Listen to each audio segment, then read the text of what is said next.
Welcome to the Berea Podcast. This is one of your hosts, Troy. Della is unavailable again today. This is a little bit of a unique episode.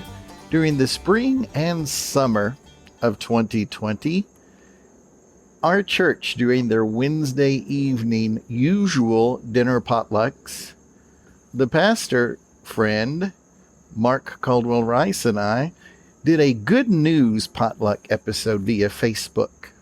Thought that I would just feature some of the good news stories that we've shared over the past few months. A little bit of some uplifting stories to help you get through the week. So thanks so much for listening. Enjoy. Amazing. Great. All right. Well, I have 3 good news stories from around the country and the world. And these all have a particular theme that I shared already. It's about people that didn't have to do what they did. They just wanted to do something good for someone else. Yeah. And good things happen from that. Okay. Cool. So let's go first to just outside of Seattle, Washington. Oh, yeah. Okay. There's a guy, his name is George Ahearns. All right. Earlier in the summer, just as crops were starting to come in, there was a news story that he saw about these farmers that no one was buying it because their usual arrangements were with local restaurants and local things to sell them there.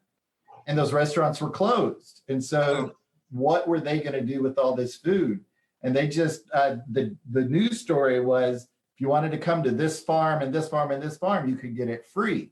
Nice. Well, he said, he talked to the farmers and said, well, do you mind if I come and get that and take it to the food bank in Seattle? Oh. And the farmer said, sure, no problem at all. He didn't have a truck, though. So he put out on his, social media and all, I need help my goal is to get 2,000 pounds of food from this farm, into the Seattle Food Bank. And, meet me there. All right. And there were 4 trucks and 2 trailers that showed up to help. And in that original goal, was 2,000 pounds, 1 ton. It actually on that first day yielded 9 tons of food. My goodness. On that first day. Well, he continued because people started calling him and all that. He has set up a nonprofit. And since that began, he's collected 2.4 million pounds. My goodness. That's like that's a lot of pounds of food that was either going to be thrown into the dumps, trash or whatever. And it's going into the, for needed people. And he didn't have to do that. That's the point. No, that reminds me of the feeding of the 5,000.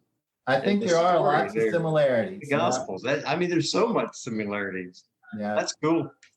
And actually what this story has is like the trickle down effect. More people showed up than, expected to help out, so yeah. That's cool. And there's abundance to meet it. That's really neat. Yeah. Abundance meets abundance. Good. That was story number 1. Story number 2, we go down to Florida. All right. And you may have seen this on the internet anyway, but this is hot off the presses. But it's still steaming hot. Man, it's hot. There's this news reporter, and she has a great name. Her name is Victoria Price. Oh, there you go, Price. Yep. So that is super. Well, she's been doing news reporting for a while, and she got an email on June 4th. Okay, so like this is the end of July. June 4th, she gets this email, and here's what the email said, okay? It was simply, hi, I just saw your news report. What concerned me is the lump on your neck. Please have your thyroid checked. That reminds me of my neck. Mine turned out to be cancer. Take care of yourself. Goodness. And that's like the email. Oh, wow. It was. She didn't even notice. She did notice the lump that she had. Yeah. She followed up, went to the doctor, had a biopsy, and it was cancer. Oh my goodness. But like in the earliest of stages. And Yeah. so it's like just now, she's either just now having the surgery or just now had it. That's And amazing. really, really, like that little email says, could have saved her life. And if nothing else, it saved her from a lot more pain and suffering because Yeah. it was not an issue at all. Wow. Here's really what she said. Had I never received that email, I would never have called my doctor. And the woman had zero obligation to do that, but she did it anyway. Yeah. So that's another example of just That's going out of cool. your way. Compassionate work right there. Very true. That is neat. Now, the third story is not as heavy, all right? But it does come from England. Okay, so I'm going to do my English accent. Jolly good. Jolly good. No. Do you hear Ken in the background? No, I say, old girl, don't do that. So here we are. There was young Timothy Matters from Essex. And one of his classroom assignments was it sounds like I'm angry. It doesn't sound like I'm English at I all. think you're doing pretty good. You think? Yeah, just pretend you're on Winston Churchill. Hey, okay, I'll drop the accent. Okay. Well, the classroom assignment, but it wasn't classroom, it was virtual. He was supposed to create a word search, random letters, but in there are some real words. And so he created a happiness one, just something where happiness was one word and fun and enjoyment, those kinds of things. Cool. And when he got done with it, he went, what are you going to do with such a thing like that? Well, he said, I bet that the Queen is kind of lonely and locked down. I would like to send this to the Queen. And so his parents put it in an envelope. They sent it really to the Queen. And he gets this letter back. To the Queen, got it? To the Queen of Windsor. I don't know. All right. Well, this letter came back from the president, or the Queen. Let me get this, her title correct, okay? The letter was from Her Majesty's Lady in Waiting. Okay, so that's a real person. What is your job, lady in waiting? Someone can still do that. Her name is Philippa de Pass. All right. Okay. So she wrote this letter and it says, Dear Timothy, the Queen wishes me to write and thank you for your kind letter and for the puzzle you created especially for her. Your thoughtfulness is very greatly appreciated. The Queen hopes you are keeping safe and well in the current situation. Nice. So that was nice. The mom said that he used his best handwriting for that letter. Well, it is the Queen, Yeah. Well, Mark, I have 3 good stories from the internet. Do you want to hear some? I do want to hear them. All right. So the first story is from Massachusetts. All right. A little town called Saugus. So Saugus, Massachusetts. Okay. It is a grandfather named Kevin Porpido. He lives about a third of a mile from his grandkids. All right. So prior to 2020, they were in each other's houses all the time, and they saw each other every day, and they've had to lock down, separately. Oh. And that's been difficult, according to the story. But this week, what he did is he said he wanted to do something special for his grandkids. And so he went to Dunkin' Donuts and got some of the little munchkins, the donut holes or what they call them. Does sound good. And he put it on this drone that he had. And he delivered the donuts via drone to their house and just called them and said, go out in the backyard, and drove the little drone to the house. I thought that was a fun way to be fun. We live close enough. We could deliver stuff back and forth because, I'm on one side of the ridge and you're on the top of it. Yeah.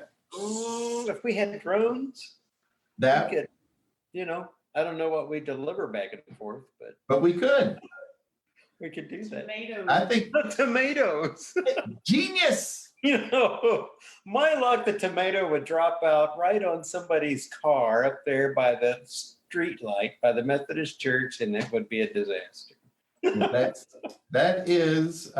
we can both ask for a drone for Christmas. Oh, wouldn't that be great?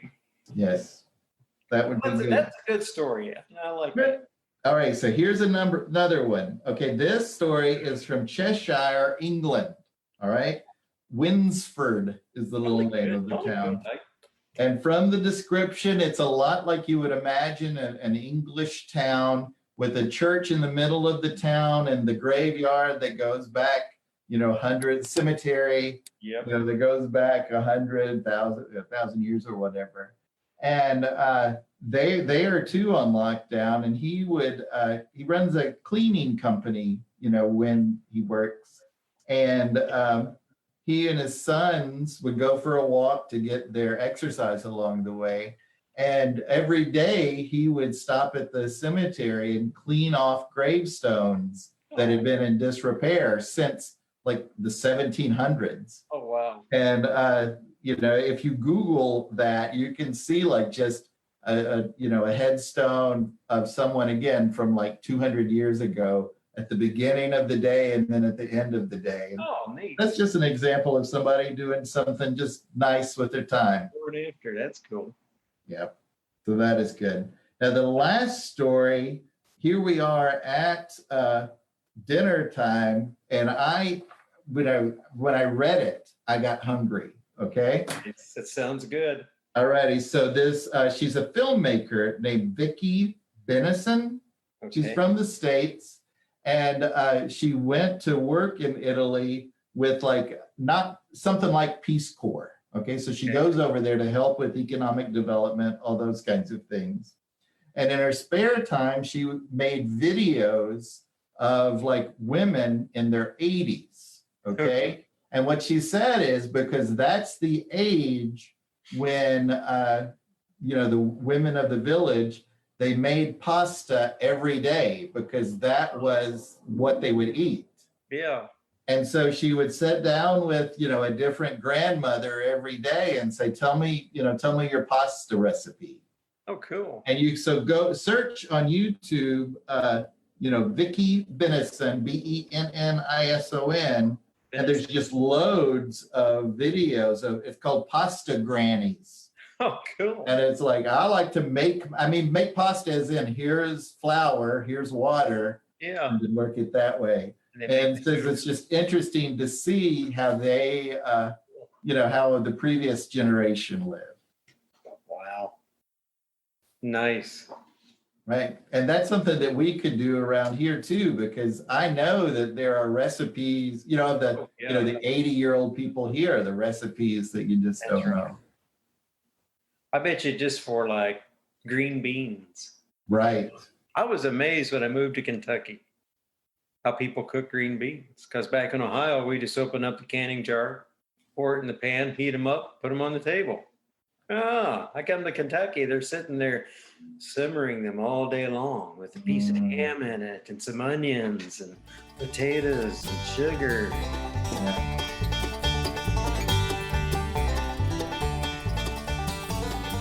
Unless you're keeping it a secret. That's a good point. And we wouldn't know if you're saying the opposite. Oh, that's true. Obviously Right. we would not know at all. Okay, I scoured the internet and I found some good stories I want to share.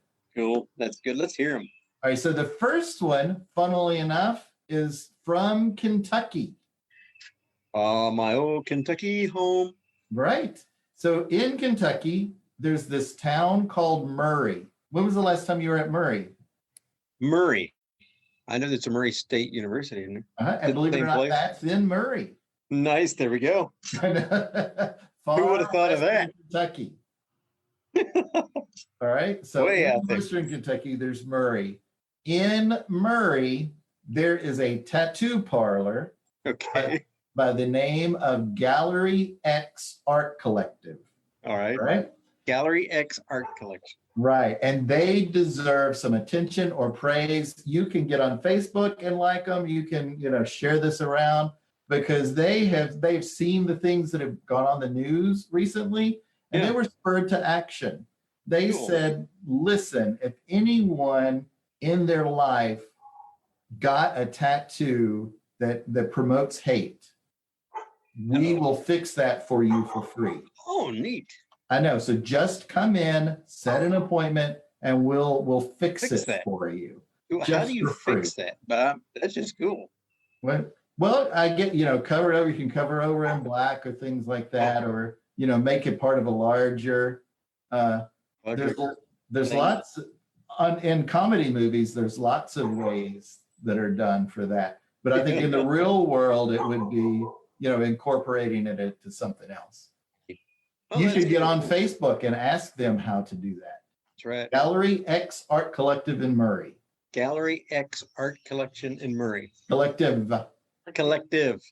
And the big thing is that it's free. They are turning down money for this chore just to raise up. It's something that you can't do. Yeah, because that could be a pretty big project. Yeah. I agree. From all your tattoo experience. That's the kind of thing that brightens up the world and makes it a better place. Yeah. I like that. All right.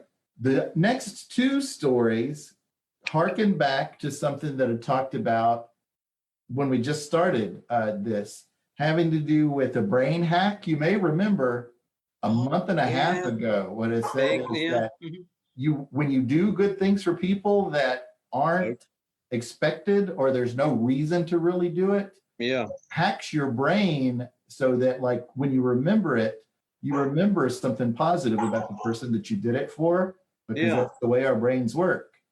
And so kind of cool. That's an example of a hack. Well, I've got two other ones to share tonight, and this is pretty cool.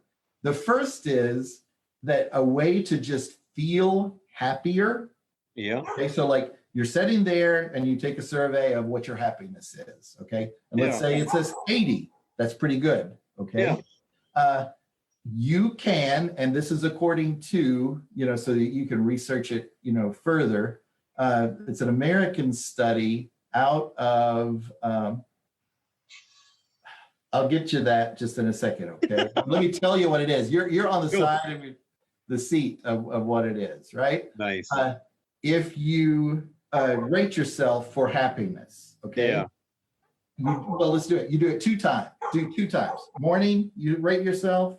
Evening, you rate yourself. Okay. And during that time, you do something spontaneous. Okay? So something just unplanned or something because you're just doing it at the moment. Okay. Not, methodical or thought out. If you do that on your second test of happiness, it'll be higher. So just doing something spontaneous really boosts it. Yep. Absolutely. Nice. Well, I'm going to start being spontaneous. So you just get ready. Well, and here's something interesting about this study. It doesn't show who made the study, who did it, like what school or whatever. Yeah. But the study was sponsored by Cub Cadet. Oh, really? Yeah. They make good lawnmowers.